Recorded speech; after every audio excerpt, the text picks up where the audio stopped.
ನಮಸ್ಕಾರ ಬಂದವರೇ, ನಾನು ಭೂಮಾಪನದಲ್ಲಿರ್ತಕ್ಕಂಥ ವರ್ಗೀಕರಣದ ಬಗ್ಗೆ ಅಂದರೆ ಕ್ಲಾಸಿಫಿಕೇಶನ್ ಬಗ್ಗೆ ತಿಳಿಸ್ತಾ ಇದ್ದೆ. ಈ ದಿನ ನಾನು ಕ್ಷೇತ್ರವನ್ನು ಆಧರಿಸಿ ಅಂದರೆ ಫೀಲ್ಡ್ ಕಂಡೀಷನ್ ಆಧರಿಸಿ ಹೇಗೆ ವರ್ಗೀಕರಣ ಮಾಡಿದರೆ ಅನ್ನೋದ್ರ ಬಗ್ಗೆ ತಿಳಿಸ್ಕೊಡ್ತೀನಿ. ಮೊದಲನೇದಾಗಿ ಟೋಪೋಗ್ರಫಿಕಲ್ ಸರ್ವೆ. ಭೂಮಿಯ ಮೇಲ್ಮೈ ಲಕ್ಷಣಕ್ಕೆ ಟೋಪೋಗ್ರಫಿ ಎಂದು ಕರೆಯಲಾಗುತ್ತೆ. ಈ ವಿಧಾನದಲ್ಲಿ ಭೂಮಿಯ ಮೇಲ್ಮೈ ವಿಸ್ತೀರ್ಣಗಳಾದ ಗುಡ್ಡ, ಬೆಟ್ಟ, ಪರ್ವತ ಮುಂತಾದವುಗಳನ್ನ ಹಾಗೂ ಸಮುದ್ರ ಮಟ್ಟದಿಂದ ಈ ಭೂಪ್ರದೇಶ ಎಷ್ಟು ಎತ್ತರದಲ್ಲಿದೆ ಎನ್ನುವುದನ್ನ ಅಳತೆ ಮಾಡಿ ದಾಖಲೆಗಳನ್ನ ತಯಾರಿಸಲಾಗುತ್ತೆ. ಇನ್ನು ಹೈಡ್ರೋಗ್ರಾಫ್ ಸರ್ವೆ.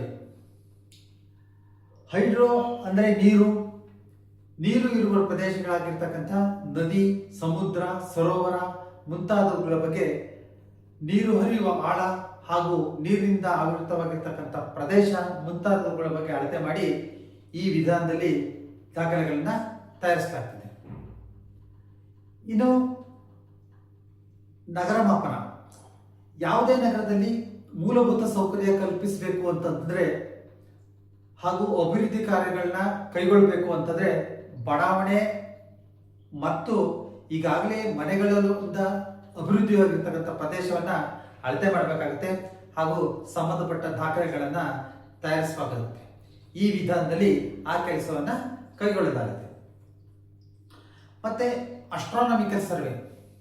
ನಕ್ಷತ್ರ ಮತ್ತು ಸೂರ್ಯನ ಚಲೆಯನ್ನು ಗಮನಿಸಿ ಯಾವುದೇ ಭೂಪ್ರದೇಶದ ಅಕ್ಷಾಂಶ ಮತ್ತು ರೇಖಾಂಶ ಅಂದರೆ ಲಾಂಗಿಟ್ಯೂಡ್ ಮತ್ತು ಲ್ಯಾಟಿಟ್ಯೂಡ್ನ ಈ ವಿಧಾನದಲ್ಲಿ ಕಂಡುಹಿಡಿಯಲಾಗಿದೆ.